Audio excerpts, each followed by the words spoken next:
Hello and welcome to a brand new horror podcast. We are the Bloody Brilliant podcast. I'm Jamie and I am joined today with Emma. How are you doing? I'm good, thank you. How are you today? Yeah, I mean it's hailing, so it's a good time to be alive. Supposed to be playing football in this rain, so we'll see what happens. But we're not talking about football. That's a different podcast. We're here to talk all things horror. So what we're going to be doing for you is we're going to be coming to you live every 2 weeks. And what we're going to be doing is every 2 weeks, we are going to talk about horror. This week is just an introduction about how we got into horror, our favorite horror movies, our first memories of horror. And then in 2 weeks will be our first official Bloody Brilliant movie night, which we are going to be doing every 4 weeks, where we're going to be discussing a movie that either none of us or one of us has seen that the other should be watching, and then we're just going to talk about it and review it. So I don't know if you want to announce the movie that we're going to be watching. It's like kind of an exclusive, isn't it? So Yeah, well, I think it'd be best to sort of give a bit of hindsight, and then people can have some ideas before we come into our live in the next 4 weeks. But we will be watching Prom Night, the original. I'm very excited. I literally know nothing about it. Nothing. I just know that Jamie Lee Curtis is in it, so it's brand new for me.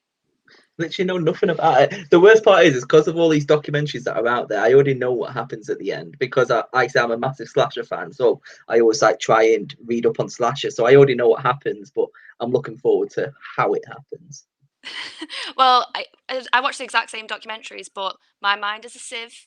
I'm there for the looks. Sometimes the detail is not there with me, but I'm sure I'll be surprised regardless. Yeah.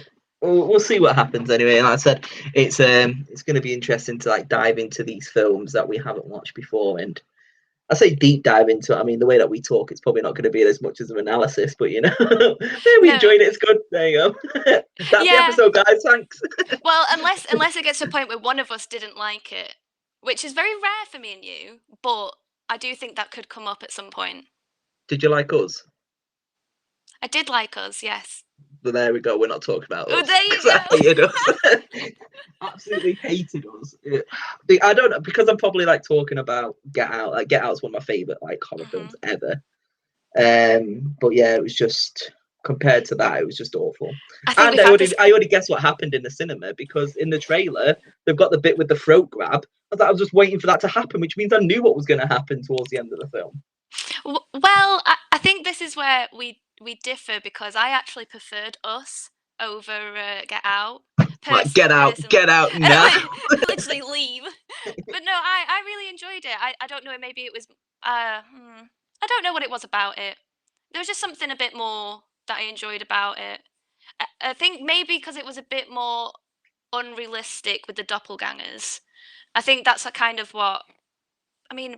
Get Out's kind of unrealistic to an extent, They but abducting black folk, brainwashing them, and turning into sex slaves and shit. Sorry about the well, shit. yeah. I don't know. I think I think the difference was as well is that I didn't watch Get Out in the cinema. I watched Get Out at home, whereas I watched. You went to see 3 times. 3 times in a cinema. Between us, we probably keep the cinema industry alive when it comes to these sorts of films, though, to be fair, because we are both quite avid users of the cinema. Yeah, and it's only 6 days until Spiral, the Book of Saw, comes out, and I'm going day one, and I cannot wait. Oh, that is quite exciting. I haven't even booked any tickets yet, but that's become I'm a bit of an indoor person nowadays. Don't really go outside very often, but I'm sure I'll make an excursion just for that. Yeah, I think it's quite weird. There's quite a few horror films. I can't think of the ones that are coming out. But when I was looking at the films coming out next week, I Mhm. think about 3 out of the 5 were horror films, including Spiral, the Book of Saw. But I can't remember. I didn't hadn't heard of the other two, so I'm not exactly sure if they're any good or not. But I think with horror, I think it's quite a it is an all year round genre, but I think it makes obviously the most of its money during the autumn months, doesn't it? So it's quite nice to see that as we relaunch back into cinemas in a public way, that horror is kind of a big staple of that because I think it does have quite a mixed group of watchers. There's I mean, depending on the age restriction of the film, it is a ageless genre. Yeah. Everyone can enjoy to an extent if you're not squeamish. Yeah, I think the best thing about horror is an escapism, isn't it? I think that's the way that a lot of people enjoy watching horror films because it's an escapism. So escaping from COVID and all of that, you can go get scared by The Shape or get scared by Jason coming around to kill you. Not my Jason, that Jason, but Jason tried to come round to my house and kill me, but don't let him in. He keeps trying to come into my house. I'm like, no, leave me alone. So this is the thing as well. People love to be scared, and I think that comes I think that is just something that comes up through anyone you speak to of when they talk about their favorite film or what what they remember about certain films. Most of the time, people will talk about a film that's impacted them as a horror film. Maybe not always for the positive reasons, but I think it kind of Yeah, gives you that launch pad into yeah, what you do and you don't like. yeah. I was gonna say it's interesting that you said the way audience react to horror, because that's what I did my dissertation on at uni, was how we react as an audience to horror movies. I was like going into like the whole psychological side of it all with Schadenfreude and what's he Well, called? there's a podcast installment there. You can There tell you us go. about what you know. We can talk about that. I'll just read my dissertation Do it. out. I'll sit here and talk to you about that. But we will talk about you talking about how films have an impact on you. What is your earliest memory of horror? So, mine isn't necessarily a film because I think a lot of films, when you kind of sneak downstairs and you catch a glimpse of a film that you shouldn't have been watching, that your parents might have been watching.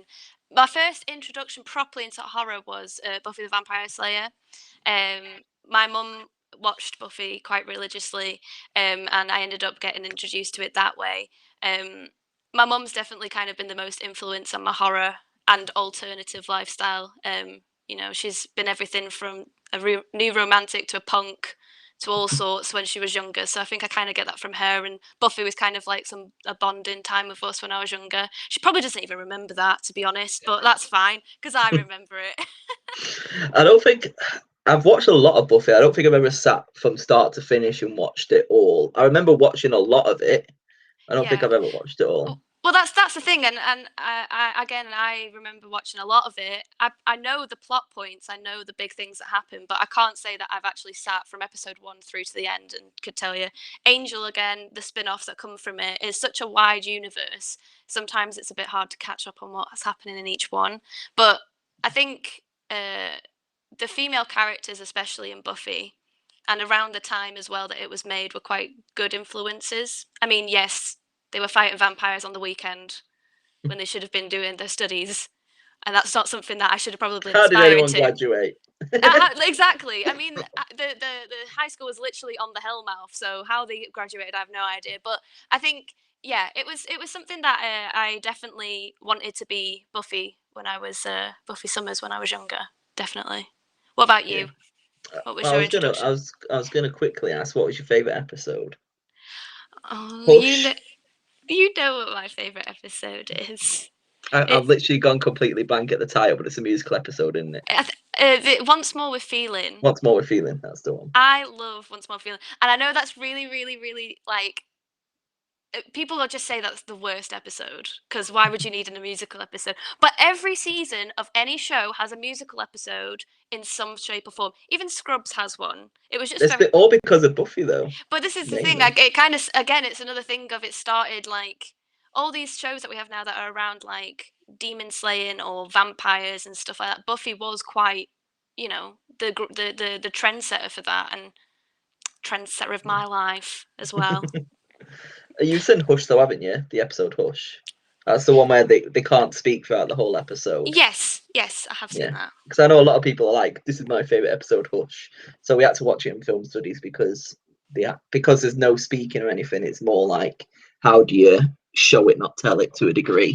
And I Yeah, think that's one of the pioneering episodes of Buffy because there is hardly any dialogue in it, and they can still have that Joss Whedon comedy in there and still have the frights, shall we say? But mine, my first memory, and this is awkward because I never watched this film properly until last year okay. fully because of my early memory. So I remember, like you said, when you were 7 and you go downstairs and you see something. So you're 7-year-old going down the stairs, and what do you see? You see a demon with a crucifix stabbing herself Where the in sun don't places where you shine. shouldn't do. Yeah. And then twisting her head round. So yeah, I mean, they always say like Exorcist is one of the scariest movies ever made. It's not that scary after I watched it last year. I mean, I think probably because it hasn't aged well, but you know, it was still funny when I watched it last year. But when I was a 7-year-old going downstairs, there's two images that have always been in my mind. There was the crucifix bit, and it's the bit where she's just sat on the chair and she's like this. I don't know why. She just sat on a chair and her hands are like this. That's all I remember from the film, and I have no idea why I remember that. I don't even know if it's even in the film. I could have just made that up. But your 7-year-old brain's just like working overdrive to like. Yeah, just like try and get out of it. Yeah, she was just sat there with a hand on the top of her other hand in the chair, like yes. But Exorcist. And I think I think that is it for a lot of people, regardless. It came out and when it did, it has literally been that for generations. That film that has it scared people, and I think the whole look is very noticeable.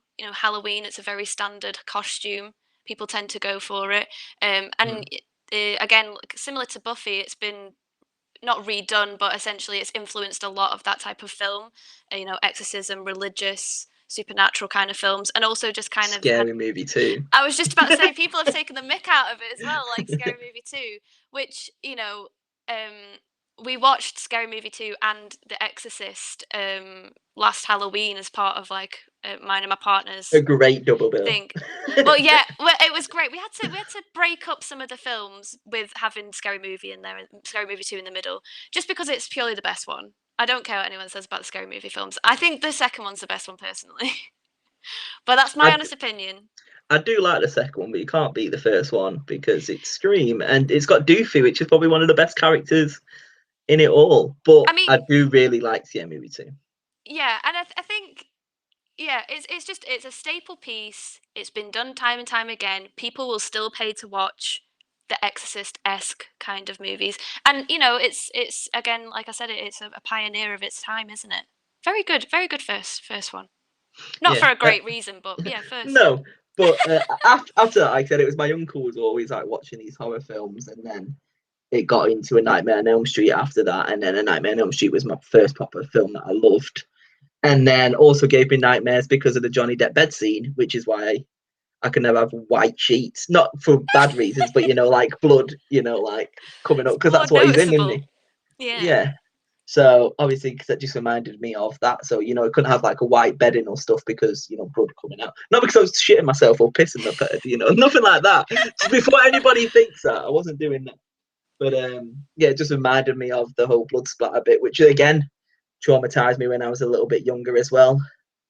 But I was going to say as well, it's funny how our family influence us on these sorts of things, and sometimes it's probably not that they've done it on purpose. It's just that they've recommended or they've just in passing talked about something. No, and he forced me to do it. Oh, he forced you. I was gonna say, like with my mum, it was just that I was sitting with her whilst she watched telly, and it wasn't like it was necessarily too gory. I mean, the vampires were a bit scary, but that was about it. But yeah, it's funny weird, how it influenced.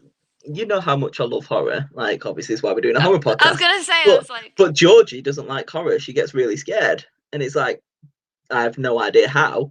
But when we were younger, me and her mum used to watch Dexter all the time while she was there. I mean, obviously, she was a baby and had no idea what was going on, but still. Well, yeah, there you go. And I think that's maybe she'll grow into it. I know you love. I hope so. She better do. Imagine. Otherwise, she's getting disowned. Oh no, so awful. I mean, my personality, the way that I dress, the way that I hold myself, and things like that is very influenced by like alternative and horror influences and things like that. It's a bit toned down today, as you can tell. She knew she was on camera. She had to tone it down. Yeah, I had to tone it down. I wasn't sure how the audience might gauge it, but I've toned it down a little bit, and it's just one of those identifiers that people know that I am the horror, especially my friendship group. I'm the horror person. I'm the spooky gal, spooky, goth, those types of like monikers kind of get attached to me. Sometimes people try and say it as an insult. It's not. I don't mind. Thank you. Yeah, thanks. That's what I was aiming for. Elvira realness. I wish. Just so quickly on the whole Georgie thing as well, I don't think it helps that her name is Georgie and how much I love Pennywise. It's a Hey, Georgie! it's a direct attack, and that's probably what she's like about. And we also have the Pennywise like doormat, so every time she has to come out the house, in the house or out the house, it's just there waiting for her. Oh, oh, that's so hard. Oh, I well, am no a good parent, wonder. I swear. Maybe. You just put in the influences in Yeah, early, just hoping slowly. she'll pick them up. She started watching all of the films. We watched Pitch Perfect, Legally Blonde. We watched all the girly films, so we need to start getting some horror Well, ones in there now. that's good. There's some good like. Imagine if she didn't like films. That would be the worst bit, I guess, wouldn't it? No, I'm kidding. I bet we would be here if that happened. I mean, I'd have to have another kid just to replace him. I sound so horrible, don't I? I love my daughter. She's great. There's nothing wrong with her at all. So I assume, like I said, Buffy was your first influence. Obviously, it's not a film. So what is your favourite horror film? My favourite horror film is, and I got a tattoo for it and everything, is Candyman. I absolutely love Candyman. So this is kind of following in that first film sort of aspects. Candyman was the first horror film I watched on my own, without my mum. So I think I was about, I want to say 14, and my mum may have bought me at my absolute crying request in HMV in Blackpool. That's illegal, that. In the upstairs bit back in the day, that there was like a steel box set of slasher classics, and Candyman was in it. And Candyman and Urban Legend were the ones that I watched. I watched them on my own. My mom chose to watch Hostel with me, and she told me I was never, ever, ever allowed to go backpacking ever, ever again. Like not ever again. I mean, just never allowed. So, never travelled. So I was going to say, what? Hostel was 2006. So how old were you? 13? Lower in 2006. Well, I was going to say, like, I didn't know if you watched it straight away, but oh I was no. say you would have been like 13 when you watched it. Yeah, it was. I think I was about 13 or 14 when my mum got me the box set. Because it was, no, it might have been younger, because I was definitely before. Oh, that sounds horrible, doesn't it? That's like 18 like level films, and I've obviously watched them when I was a bit younger. But I think as long as your parents say it's fine, by all means. I mean, my dad had no choice. My mum always made the choice on that. Well, this is the whole thing, because we didn't have Netflix back in those days. So, Exactly. But with Georgie, she has no restrictions on Netflix. We've said to her, you can watch whatever you want on Netflix, but if you scare yourself, it's your own fault because you picked it. And that's another thing as well. It's a very much of you did this to yourself sort of thing. And I think growing up, I shared a bedroom with my sister. So I literally shared a bedroom with my sister until she was 17. So quite a long time. And I mean, if Alex listens to this, I do apologise, Alex. You probably end up having a fan of so many horror films because I ended up watching them, and that's how we kind of like, we grew with it. It's kind of been our bonding thing. Films, because by God, we did not bond when we were younger. But films was the only thing we got on about. But Candyman was one of those ones, particularly more for. I was really into urban legends growing up. Creepypastas, urban legends, love all that sort of stuff. Scaryforkids.com, if people remember that. And Candyman was definitely that kind of like that vibe. And some of the imagery in it is just amazing. Like, and it's based on a Clive Barker, which is, it says it all, really. Yeah. I love the like you said, creepypasta and stuff. Again, I'm going to go back to uni as well. I also did a script based around creepypastas called A Friend of a Friend, because that's how all these stories are called, aren't they? It's like, oh, a friend of a friend said this, so I did a script on The Friend of a Friend, which is basically just a whole, like, kind of like Are You Afraid of the Dark, where people are just telling each other scary stories. but I love it. I do have a question for you in regards to Candyman. I weren't going to throw you in the deep end, don't worry. Okay. But how do you feel about the remake? Because it's technically it's not a remake. It's is not it? a remake. No, it's a kind of like a reimagining, reboot. isn't it? Like Yeah. sort of thing. I don't. So I don't really know much about it because I've purposely done that so that I can kind of gauge it and not have any ideas before going into it. I think we spoke about this briefly before, but I really, when I saw Spiral, like the first sort of like stuff that came out about Spiral, I was not on that bandwagon. Like, especially after Jigsaw, I wasn't really like that, and I don't want to do the same with this. So I'm excited to see like a new perspective, and like the casting looks amazing and things like that, and the whole look of it looks clean. And I think that's something that with the original Candyman as well is that it's not a grimy kind of like horror film. It is quite artistic in places. I know, obviously it's graphic in some other places. But I'm gonna hold my judgment off until I see it. What So about you are you? definitely going to go watch it, though. I will watch it. Yeah, yeah. I probably. Well, I mean, I can't say that Candyman's my favorite film and not at least watch it. Can I? Well, I put off a Nightmare on Elm Street for a very, very, very, very long time I mean, because fair. Nightmare on Elm Street isn't my favorite film ever, but it's in my top 10. It's sixth in my top 10. It used to be 5 until Whiplash came out, but Got bumped down. Nightmare on Elm Street, yeah, exactly. Whiplash is phenomenal. But Nightmare on Elm Street, I couldn't watch it because no one else would play Robert Englund. Like no one else can do it. I know Jackie Hill Haley was all right, but I preferred some of the backstory to the new one. But if you talk about Freddy Krueger, you think of Robert Englund, don't you? You can't think of anyone else. Just like when you think of Candyman, you think of Tony Todd. It's Yeah, like, yeah, and I think like you said, that is probably like my main thing. And do you know, I think a lot of people are trying. Well, a lot of people online that I've seen when we've talked about Candyman is the Tony Todd legacy, cameos, things like that. I almost don't want a cameo. I don't know if that's confirmed or not, but I just kind of want it to be kind of separate. Because, like, yeah, like in the Nightmare on Elm Street one, there wasn't any Robert Englund. He was completely separate. It was on its own. It might as well be its own thing. But that's how I feel about it anyway. yeah. As long as it doesn't, sorry, pardon my French, shit on the original, we'll be fine. Like I Yeah, said, if it's separate. if it's its own. I think similar to what I've just kind of explained. A lot of people go in with preconceived like conceptions and things like that about it because they're just like, well, it's just the original. They're going to go line for line. But I don't think that's a pragmatic way to go about it. Look at me No. coming out with all these words. With Candyman, there's only 2, isn't there? There isn't. It's just Candyman and then Candyman 2. There's, Is that right? I want to say 4, but I know there's definitely 3. Okay, that's right. Because I was gonna say like going on in regards to favorites and remakes and reboots and everything like that. My favorite Scream. Like, what else would it be? It's Exactly.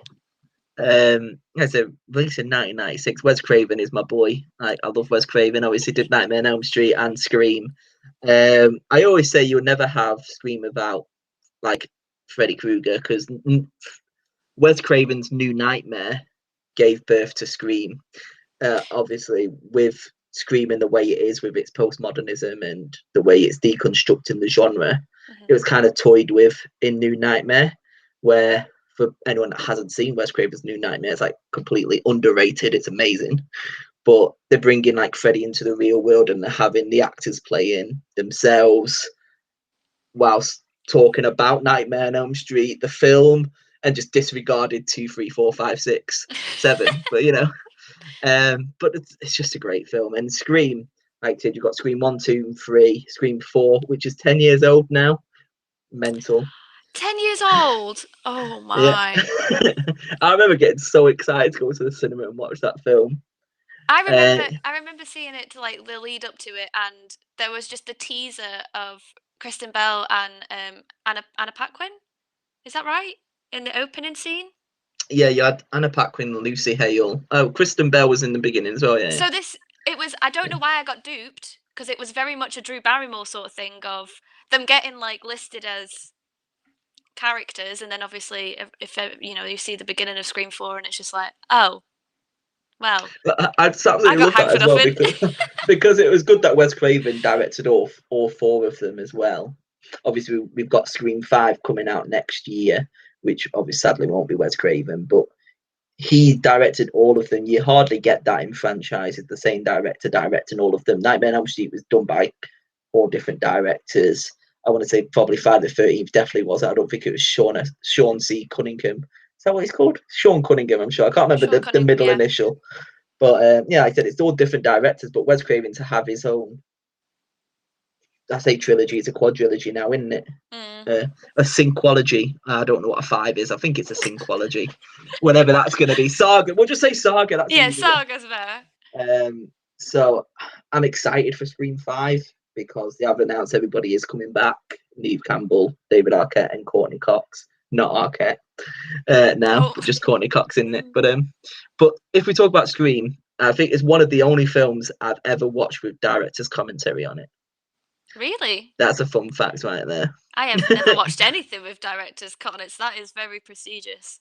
Yeah, I think because again with my essays that I did at university, I wanted to make sure I've got this secondary and primary sources that I can relate to and obviously comment on. And just them talking about that opening scene, because Scream has got one of the greatest opening scenes to any film. Oh yeah, 100%. Like ever. Like we talk about films that have like a greatest opening scene, a greatest ending scene ever, as well, which is Saw, obviously. And then the greatest opening is Scream, and the way they talk about it, saying it's a homage to When a Stranger Calls, it's a homage to Psycho, it's just a homage and like a love letter to horror movies, and that's what they say in that opening. And Drew Barrymore, like you said, was the front. I mean, she's there in the picture, isn't she? She was the front of it all, saying Drew Barrymore in this new horror film, and then to kill her off within the first 11 minutes of the film, just like Marion Crane, Janet Leigh in Psycho, it was absolutely unheard of and just shocking. And then all of a sudden, it just completely changes the story in Psycho, which is why Psycho is my number 4 favorite film of all time. but we're not talking about them. But yeah, I just absolutely love Scream. I think like you said again, it's been done again and again and again, but with it being the original, it's the best version of these sorts of things. Again, scary movies kind of throughout from the Scream franchise, but I usually recommend Scream as if someone says to me like recommend a horror film for me to watch that isn't like too it's not gruesome. Scary, is it really? It's not scary. I think there's so many things as a a horror buff that I can recommend it to someone. Someone watches it, I go, "What did you think?" And they're like, "Well," and I'm like, "Well, did you see this?" And I point out all these like little bits and pieces that you can kind of type. Well, this is like from this film, and this is from this film, and did you see it coming like straight at the end? And I think it is one of those ones that keeps people interested without having it's not like a camera change constantly. It's not moving too quick. There's a nice story that goes along with it as well, which stayed throughout all the rest of the films. And like I said, there's a lot of comedy aspects in there as well, with Jamie Kennedy and Matthew Lillard bringing the comedy aspect into it all. Matthew Lillard. I love him so much. And then, like you were saying, Scream is basically the deconstruction of horror movies from everything from the 70s and 80s. They were just getting diluted with awful B movie. I say awful, they're not awful, some of them, but like you're getting rehashing of sequels. I think you had about 6 Friday the 13th films in the 80s, 6 Nightmare on Elm Street films in the 80s. Child's Play just started. Halloween was going into about number 5 at that time as well. All of these films coming out within the 80s. Horror was dying, like there was nothing new, and then Scream came out and just completely revolutionized the genre and gave us the new teen horrors. Like you said, I Know What You Did Last Summer came out like a few years after that as well. And then Urban Legend came out. We had all of these teen slasher movies, and Scream basically reignited the slasher genre. That's why I love the slashers so much. Yeah, it's a genre that will never die. No. It's the final girl of genres. And what a perfect way to say that. The final girl. So they'll obviously talk about older films. Mhm. Has there been anything recently that has come out that you've been like, yes, now this is a film right now? So when I got my Shudder account, one of the things that kept getting advertised to me was Mayhem. Um, Yeah, what a film! I think as well because I watched it in the precise timing of. I mean, it's been out since 2017, but I watched it during the first lockdown, and I think just the premise of the film with the rage inducing virus that comes around, it was very it was a very nice change of pace, and I think the fact that it's based in the office and it is just genuinely, you know, all these different emotions you get in the office, especially working in very corporate places, and it all just kind of gets let loose because there's no inhibitions. I think the just Lord of the Flies esque thing that happens within the whole thing is just great. Also, um, Samara Weaving's a queen. We love her. She's mhm, definitely my favorite at the moment, actress wise, and Stephen Yeun is just yeah. chef's kiss. Especially coming out from Walking Dead as well, from that horror background. I know obviously he's recently been Oscar nominated for Minari, but this Mayhem, did it? You said 2017. Was it similar year to that Belko experiment? I've seen the Belko experiment, I think so. So I but haven't when you seen were talking about Belko. it, and you said they were kind of similar. But I know Belko's kind of more of a battle royale type of style where it's just like you're locked in this room, only one person leaves. Have fun. Yeah, so it's kind of it's on a similar vein of a law firm gets infected with a virus that had swept through the country in the previous months, and they get put into a quarantine lockdown. Anyone that is trying to leave the building is put back in the building, and they have to be quarantined for so many hours. And it is following Stephen Yun trying to make his way up to the top to essentially the owners of the law firm table to try and get his job back because he'd been subsequently sacked that same day. And it's him. Each level is a different obstacle for him to face. So one level's HR, another level's like the PAs, another level, so on and so forth. And yeah, it's kind of like almost like a game set out. Each level, different Yeah, boss to like face, and then Donkey you go to Kong. top. Essentially, Yeah, yeah.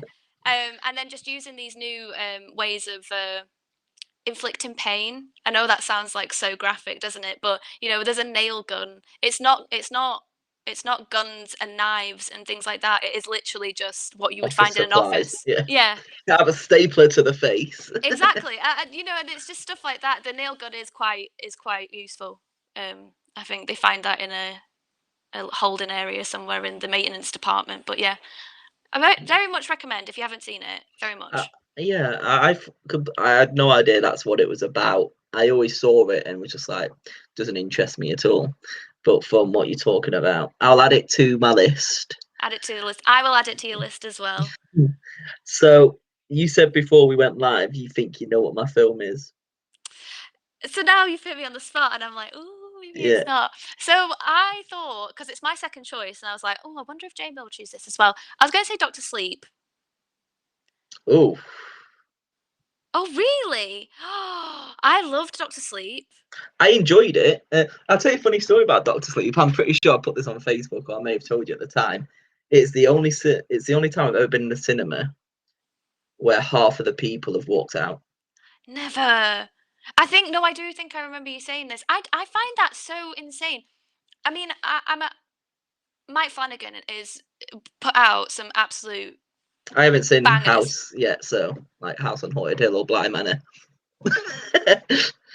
I Sorry, know have you seen it's Have you seen Oculus? Pretty sure that's one of yeah, his. yeah. I watched that when it first came out because I love it's Olivia. Is it Olivia Cook? I can't remember now. No, it's Um, Karen Gilliam. Karen Yeah, Gillian and yeah. Ouija. That's one of his as I well. haven't seen Ouija. Is that what it's called? Ouija. Ouija. Um, Yeah. but no, I think his directing style, some of the shots, and I think Are Doctor perfectly Sleep, splendid. oh, perfectly splendid in every way. Um, oh, don't.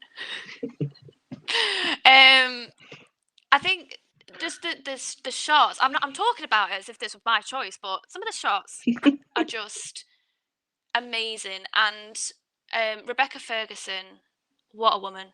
That top Yeah. hat. Love it. Like I So said, I did not like it. Like I own it on Blu-ray and everything. Like I enjoyed it, but like I said, with people walking out, they probably just thought, "Oh, I want to go watch The Shining." Most people don't remember The Shining. People just remember him going mental, yeah, they so they remember don't like the remember all of last that. end of the Yeah, like the last bit of the film. there's a lot. That's like 2 hours before that of just like I say boringness, but you know, to a millennial, shall we say, Yeah. a lot of boringness. But with Doctor Sleep, like I said, it took inspiration from the actual book, like with the superpowers and everything like that. I say the superpower. What's it called? The The Shining. Shining. Yeah, The Shining. yeah. And I think Some most people people are like, shine. what is happening? Like nobody understood, but it's like it's from the source material. Read a book. Yeah. Well, I mean, they even touch about, even if you watch the original Shining, like the first film, they talk a little bit about The Shining, and I guess for those who didn't quite catch it or might be coming into Doctor Sleep without watching, which I was surprised if they did, but went into it without watching The Shining, there is that little bit at the beginning where it kind of explains Yeah. The Shining. That's all you need, but you know, like you said, it might not be for But the it's audience. yeah, I think with a lot of the people that probably went in, they're like, "Oh, let's go watch another Haunting of Emily Rose," where I can just get scared from like jump scares or whatever like that. Don't even know if that's a real film, isn't it? I'm pretty sure Yeah, that's a real it's a film. Yeah, great film as well, yeah. personally, from my opinion. But Wait, carry on. but no, I'm saying like people like these jump scares, don't they? As in Yeah, like people go in and be like, "Oh, I want jump scare after jump scare after jump scare after jump scare," and yeah, it's just predictable jump scares. Whereas Doctor Sleep wasn't like that. It was a slow burner that built and built and built and built, and most people don't get the payoff because they weren't there. true, true. But so you're wrong. It's I'm not wrong. that. I'm But I will excited. keep up with the Samara weaving. It's ready or not. Oh my god! Yes, yes. Yeah. It was one of those films that I was really looking forward to. I saw the poster at the Odeon when it was coming out. I was like, I need to see this film. And then when I watched it, I was just like in love with it. I think Samara Weaving just came out of nowhere. I don't know where she's been. So fake Margot Robbie's just come out of nowhere. Because I was like, what's Well, Margot Robbie doing in this film? I think that's what kind of drew me to her, to be honest. Just because I'm such Yeah. a Margot fan, but I almost. Oh, don't hate me, Margot, but I almost like her more. There's the personality that Samara Weaver brings to any role that she does. I just want to be her, even if she's the baddie. I just want to be her, please. Oh, But great but choice. like this film, like when I mean, it's the worst nightmare to like go meet your in-laws for like, the first time and they're proper really rich and then decide that they want to kill you anyway. But this is literal. And then just the ending. I don't want to spoil it for anybody that hasn't seen the ending, but Jesus Christ, that literally came out of nowhere. You think Get Out's ending comes out of nowhere? Check out this ending. That's all I'm gonna say because Jesus, did not expect it. It's one of those films like I always enjoy a film that takes surprise and I Yeah, don't see coming. And I I was think like, what is happening right now? I think as well with Ready or Not is you kind of it got set up in such a way that the premise I didn't see coming at all of like the whole film.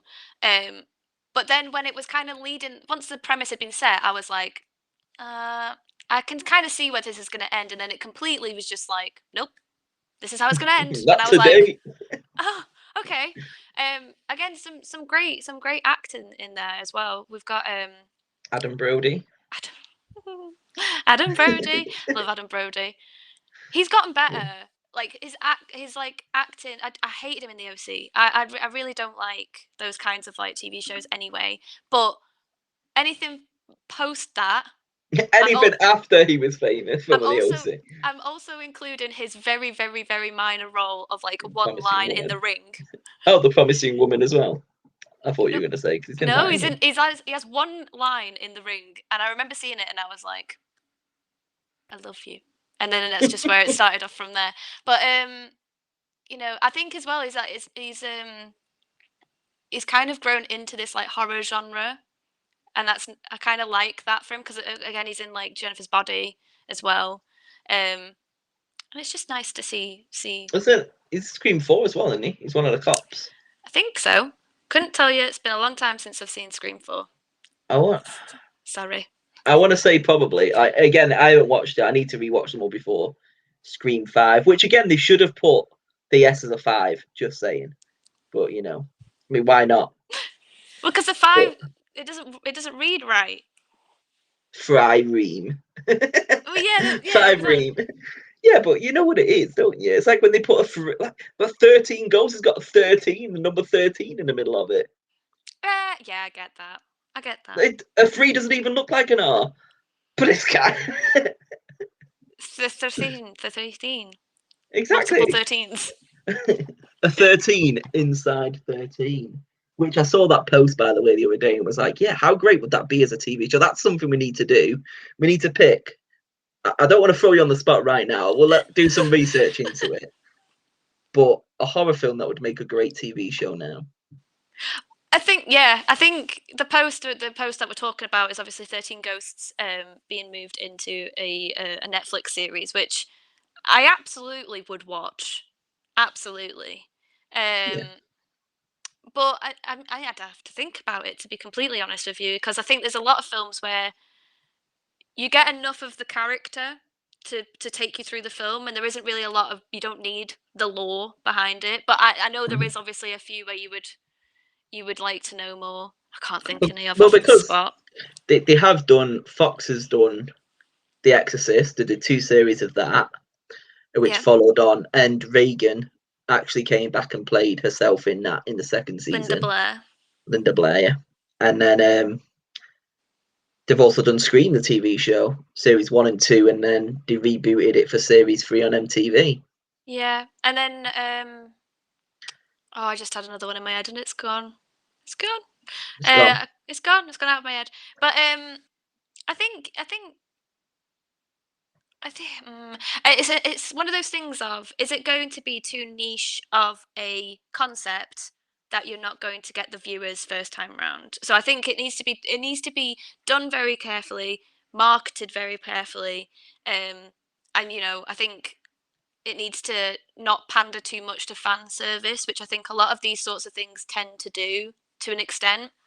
So as long Yeah. as it's done properly, I imagine any film could be done that way. But off the top of my head, I mean, not necessarily film, but horror related. Netflix has done all these different things with the Resident Evil franchise. So that we've had the couple of the anime films have come onto Netflix, which is great because love that. But then also they've done the series. They're going to do, well, it's coming out soon, of the Resident Evil series, and then we've got the live action film as well coming out. I'm very excited. Well, I was going to say, you've just recently got 8, haven't you? Village. Literally the other day. Shout out to Ryan. Shout out to my friend Ryan who got me it. Yeah, I am a massive Resident. I'm sure this is probably going to come out in another, when we do an episode, I'm sure, on some sort of horror games. But I am a massive Resident Evil fan. But only as in like the last couple of years, because I've only really been able to get into gaming in the last couple of years. But I love me some zombies. Love me some zombies. Love me some zombies. But I think it's quite poetic that both of us had a Samara Weaving film for our films. She's obviously just a behemoth in the horror franchise at the moment. It's definitely like a new genre of scream queen. Oh yeah. I hope she carries on and does more horror films. I know she's not in it. I always get confused because this is other. We've got fake Margot Robbie and Samara Weaving. Now we've got a fake Samara Weaving as well, from that girl from Sex Education who looks exactly like. Oh, the girl Samara that plays Weaving as well. Maeve.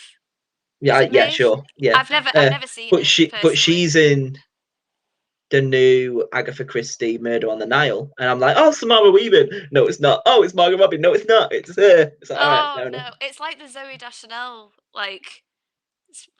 Spiderweb. All these different actresses that look like Zoe Isla Deschanel. Fisher and Amy Adams. Yep, another one. But I think Samara Weaving, yeah, the Babysitter films as well. I think if I've you've watched seen the first one. the second one's good as well. And I know it's not usually that happens for these sorts of films, but it's just they don't take themselves too seriously. And I think that's what, especially with like teen slasher films, that we need. They don't take themselves too seriously. But Yeah. Well, I mean, they're for an audience that just want to. I mean, the generation that we live in now is that let's get stoned and watch a film, isn't it, really? But, the younger generation. I say our generation, I'm 30 now. I'm not in that generation. yeah. But I'm not even that generation. Yeah. But like I said, it's just one of those that they just want to go in, just zone out and watch a film just for fun. And that's what the teenage slasher movies are slightly becoming. I'm trying to think, has there been anything else besides The Babysitter that's come out recently, slasher wise? We're going completely off topic now. I can't think. It's the only problem coming in not prepared to, when you're just thinking and you have a conversation. It's just like, oh, let's go into that. But yeah, I mean, we could do that all day, to be fair. Yeah, exactly. But I think it is a nice place to wrap up for episode 1. Like I said, it was an introduction to horror. We've talked a little bit about horror. In 2 weeks, we will be analysing Prom Night, and then I'm sure we'll have something else to talk about 2 weeks after that. And then 2 weeks after that will be another film. So every 4 weeks, we'll have an episode like this. And then in the alternating 2 weeks after that, I don't know how to word it properly. I just say it's bi-weekly, because bi-weekly means 2 a week and 2 a month. So some people that's such a weird concept, isn't it? It's just lazy. It's a week. It's a week on, a week off, isn't it? Week on, week off. Is it? It's every 2 weeks, yeah. So yeah, week on, week off. Yeah, week on, week off. There you go. Yeah, so week on, week off, week on. So first week on, there's 2 episodes a month, basically. How do you word this? There's 2 episodes a month. One will be an episode where we talk about our love for horror. The second will be an analysis of it. I will make it a little bit easier. Why don't this is why you're here. Why don't we put a schedule? We will put a schedule on our socials. So we have a Facebook page and we also have an Instagram page that are live now. We will also probably put up some sort of Twitter as well, just for live updates of when we go and post a new podcast. But it will be there we go. Bloody Brilliant Podcast. And I'll put it in the stories, like the saved stories on the Instagram. And I will probably put a post on the Facebook, maybe in the hours section on there. So that if people want to chime in, maybe not for the film reviews, but for the chit chat or for the other way around, then you'll know when to tune in.